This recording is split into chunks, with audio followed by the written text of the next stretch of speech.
מה קורה אנשים? בסרטון הבא נדבר על סוגי מצלמות ללייב סטרימינג, סרטוני יוטיוב ושידורים שונים לרשת. מה האופציות שלנו ועל מה אני באופן אישי ממליץ ולמי. הנה זה בא. הסוגי המצלמות שאני רוצה לדבר עליהן היום הם וובקאם, מירורלס וקמקורדר. נתחיל במצלמת וובקאם. מצלמת וובקאם מתחברת למחשב שלנו עם כבל USB בפשטות וביעילות ומספקת יחס עלות תועלת מעולה.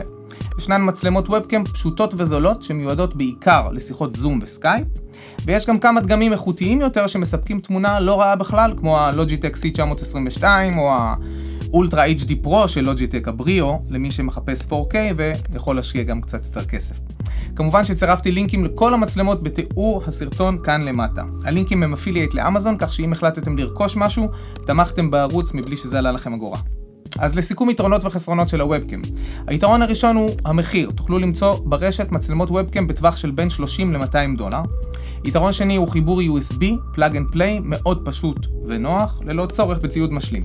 וחסרונות הוובקאם הן פוקוס אוטומטי עצל, זאת אומרת ברגע שאתם זזים תזוזות מהירות יותר, אתם יכולים לראות שלמצלמה קצת קשה להתפקס על האובייקט שזה אתם למעשה.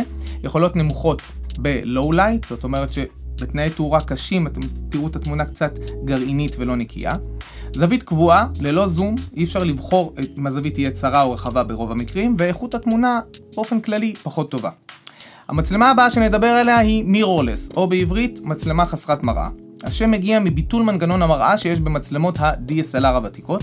במירורלס ניתן להחליף עדשות, לבחור את הפוקל לנת' הרצוי בהתאם לסיטואציה, זאת אומרת לבחור אם זווית הצילום תהיה רחבה או צרה בהתאם למה שאנחנו מצלמים, לבחור עדשה עם צמצם מהיר שמאפשר עומק שדה מצומצם לרקע מטושטש ומיקוד באובייקט, מה שנקרא בוקה.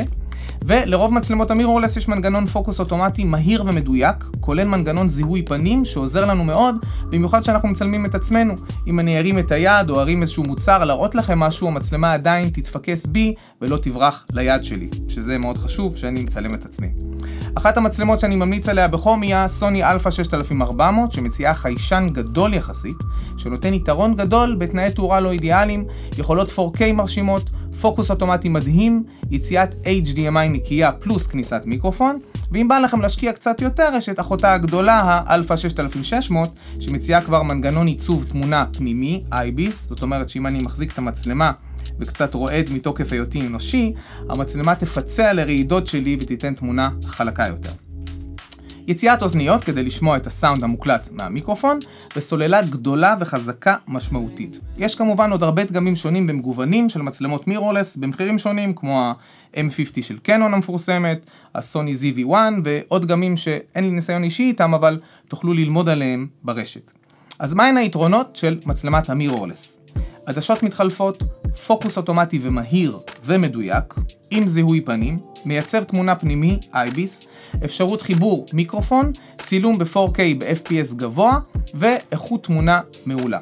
חסרונות, המצלמה לא זולה בכלל, העדשות יקרות, נדרש ציוד משלים כמו חצובה, כרטיס לחידה, שנדבר עליו בסרטון נפרד, אבל בגדול כרטיס לחידה לוקח את היציאה של ה-HDMI של המצלמה שלכם, הופך אותה ל-USB כדי שנוכל לחבר אותה למחשב ולשדר את התוכן ליוטיוב, פייסבוק, זום או כל מה שאנחנו רוצים. וגם על מנת למקסם את היכולות של המצלמה צריך קצת ללמוד כמה עקרונות צילום בסיסיים, כדי שנוכל באמת לצלם במצב מניואל ולא מצב אוטומטי ולהשיג תמונה טובה ואיכותית יותר. סוג המצלמה האחרון שאני רוצה לדבר עליו הוא קמקורדר, מצלמת וידאו. מצלמות קמקורדר מגיעות עם עדשה קבועה וורסטילית, עם טווח זום פוקל לנת' מרשים במיוחד, לחלקן יכולות צילום ב-4K ומייצב תמונה בילט אין לוידאו. לרוב המצלמות מהסוג הזה יש כניסת מיקרופון, אפשרות חיבור לחשמל, זום חשמלי שמאוד עוזר בוידאו, והקלטה על כרטיס זיכרון ללא הגבלת זמן, בהתאם לגודל הכרטיס כמובן. מה שלרוב מצלמות המירורלס, אולי חוץ מהמצלמות החדשות של סוני, יש מגבלה של חצי שעה בערך. לרוב איכות התמונה במצלמות קמקורדר פחות טובה ממצלמות מירורלס, וזה מתבטא בעיקר בהתמודדות עם תנאי תאורה שונים ועומק שדה, מה שנקרא בוקה, רקע מטושטש ביחס לאובייקט המצולם, מה שמאוד פופולרי ומבוקש היום. בגדול היתרונות שלהם מחיר, אפשר להשיג מצלמה לא רעה בכלל, עם יכולות צילום של Full HD 1080p, שברוב המקרים מספיק לנו בהחלט לשידורי רשת, בפחות $300. טווח זום רחב וחשמלי, רוב המצלמות הקמקורדר מגיעות עם עדשה של בין 20 ל-50, x20 ל-x50 זום. למען ההשוואה, עדשה נורמלית למצלמת מירורלס שמספקת רבע מיכולת הזום הזאת, יכולה לעלות כפול מהמצלמה. הקלטה ללא הגבלת זמן, כניסה למיקרופון, חיבור לחשמל ופשטות הפעלה. יש גם חסרונות, איכות תמונה כללית פחות טובה ממירורלס, בעיקר בתנאי תאורה מאתגרים, עדשה קבועה ולא ניתנת להחלפה, שזה עוד חיסרון, מצב ידני מסורבל ולא ממש נגיש לצילום מקצועי ומהיר. ברוב המקרים נשתמש בקמקורדר במצב אוטומטי, כי אין לנו הרבה כפתורים שנותנים לנו גישה מהירה לפרמטרים הרצויים. אז לסיכום, חברות וחברים, לבעלי תקציב צנוע, שמשדרים במקום עם תאורה טובה, או חלון גדול מלפנים, שלא זקוקים לניידות וזוויות מיוחדות או רקע מטושטש, ופשטות ויעילות תפעול בראש מעייניהם, אני ממליץ על מצלמת ובקם. מומלץ להשקיע בדגם איכותי כמו הלוג'יטק C922 או 930, או לוג'יטק בריו 4K, אם חשוב לכם לצלם ב-4K, ויש לכם גם את האקסטרה מאני להשקיע בזה. למי שמצלם ומשדר אירועים ארוכים, מצלם ממרחקים שונים וזקוק לטווח זום גדול והפעלה פשוטה, ולא מעוניין להיכנס להשקעה גבוהה במצלמות ועדשות וציוד נלווה, אני ממליץ על מצלמת קמקורדר, שאפשר למצוא עם תמורה מעולה לכסף שלכם, כמו הסוני HDR CX405 או הפנסוניק HC VX1 4K. ואחרונה חביבה, מצלמת המירורלס, חסרת המראה, שמומלצת לכל מי שמחפש את האיכות הגבוהה ביותר, ורסטיליות, קומפקטיות וניידות, ויש לו את היכולת להשקיע קצת יותר כסף וזמן ללמוד ולהתמקצע בתחום. לא הייתי קונה מצלמה כל כך יקרה ומצלם במצב אוטומטי. הדגמים שאני ממליץ עליהם מניסיון אישי הם הסוני אלפא 6400 או 6600, שהן מצלמות עם חיישן גדול יחסית, APS-C, נותנות תמורה מעולה למחיר, וגם העדשות למצלמות APS-C בדרך כלל זולות משמעותית מעדשות למצלמות הפול פריים.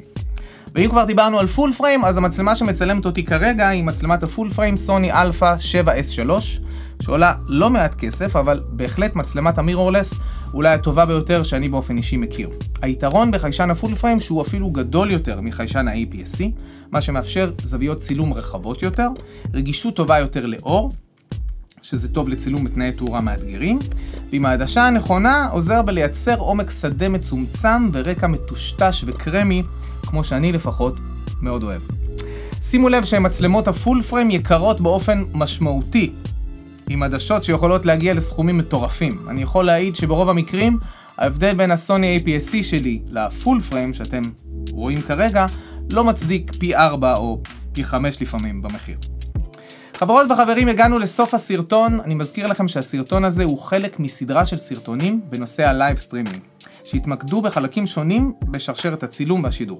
אני מקווה שנהנתם ולקחתם ערך, שתפו אותי בכל שאלה שנשארה פתוחה, כל רעיון, טיפ מעניין שיש לכם בנושא, אני אשמח ללמוד, ואם אהבתם, פרגנו לי בלחיצה על כפתור הלייק, תרשמו לערוץ, וכמובן שכל הערה או בקשה תתקבל בברכה, אני זמין בתגובות הסרטון כאן למטה, ומבטיח לענות בטיל. אני סני דהרי מאודיוטוקס, תודה שהקשבתם לי ונתראה בסרטון הבא.